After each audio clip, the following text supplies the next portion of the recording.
ನನ್ನ ತಮ್ಮ ಅನ್ನೋದನ್ನ ಬಿಡಿ ಡಿಕೆ ಸುರೇಶ್ ಕ್ಷೇತ್ರದಲ್ಲಿ ಒಬ್ಬ ಪಂಚಾಯತ್ ಮೆಂಬರ್ನ ಹಾಗೆ ಕೆಲಸ ಮಾಡಿದ್ದಾರೆ. ಅದಕ್ಕಾಗಿ ಮತ ಕೊಟ್ಟು ಗೆಲ್ಲಿಸಿ ಅಂತ ಮೊನ್ನೆ ರಾಮನಗರದಲ್ಲಿ ಡಿಸಿಎಂ ಡಿಕೆ ಶಿವಕುಮಾರ್ ಹೇಳಿದ್ರು.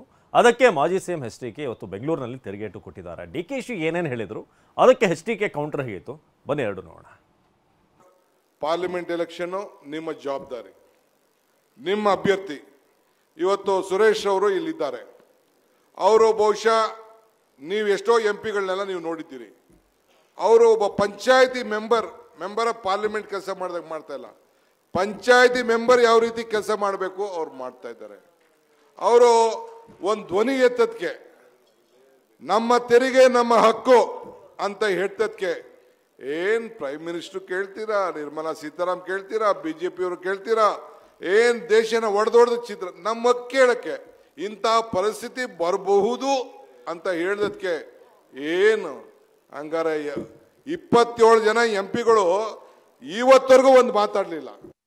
ಲೋಕಸಭಾ ಇದರಿಂದ ನಾವು ನಿಮ್ ಸೇವೆ ಮಾಡ್ತಾ ಇರೋ, ನಾವು ನಿಮ್ ಸೇವೆಗಿರೋದು ಅನ್ನ ತಂದಿರು, ಬೇರೆ ಡೆಲ್ಲಿಯಿಂದಾಗ್ಲಿ ಬೇರೆ ಯಾರು ನಿಮ್ ಸೇವೆಗೆ ಬರಲ್ಲ, ನಮ್ಮನ್ನೇ ಗೆಲ್ಸಿ ಅಂತ ಕೇಳ್ತಾ ಇದ್ದಾರೆ. ಸರಿ, ಏನ್ ಸೇವೆ ಮಾಡ್ತಾವ್ರೆ? ಏನ್ ಸೇವೆ ಮಾಡ್ತಾವ್ರೆ? ಬೆಂಗಳೂರು ನಗರದಲ್ಲಿ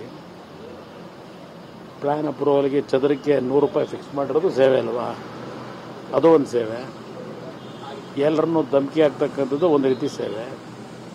ಇದೇ ತಾನೇ ಸೇವೆ ಮಾಡ್ತಿರೋದು. ಅದರಿಂದ ಅವ್ರ ಸೇವೆನೇ ಬೇರೆ. ಸೇವೆ ಮಾಡ್ತಾ ಇದ್ದಾರೋ ಇಲ್ಲ ರಾಜ್ಯ ಯಾವ ಪರಿಸ್ಥಿತಿ ತಗೊಂಡು ಹೋಗ್ತಾರೆ ಅಂತಕ್ಕಂಥ ಮುಂದಿನ ದಿನಗಳು ನೋಡೋಣಂತೆ. ನಾವಿರೋದು ಯಾತಕ್ಕಿದ್ದೀವಿ? ನಾವು ಹಂಗಿದ್ರೆ ಏನು ಇದೆ ಇದಕ್ಕೆ ನಿದ್ದೆ ಮಾಡೋಕ್ಕೆ ಬಂದಿದ್ದೀವಿ.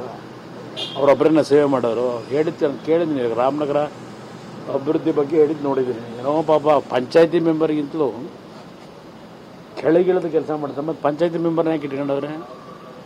ಪಂಚಾಯತಿ ಮಟ್ಟ ಇವ್ರನ್ನ ಲೋಕಸಭಾ ಸದಸ್ಯರು ಮಾಡಿರೋದು ಪಂಚಾಯತಿ ಮಟ್ಟಿಗೆ ಇಳಿದು ಕೆಲಸ ಮಾಡುವಂತ. ಪಂಚಾಯತಿ ಮತ್ತು ಸದಸ್ಯರು ಏನು ಮಾಡಬೇಕು?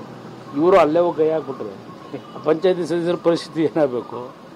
ಅದರಿಂದ ಅವ್ರ ಮಾತುಗಳಿದೆಯಲ್ಲ, ಆ ಮಾತುಗಳಿಗೂ ಅವರ ನಡವಳಿಕೆಗಳಿಗೂ ಬಹಳ ಅಚುಕಟ್ಟಾಗಿ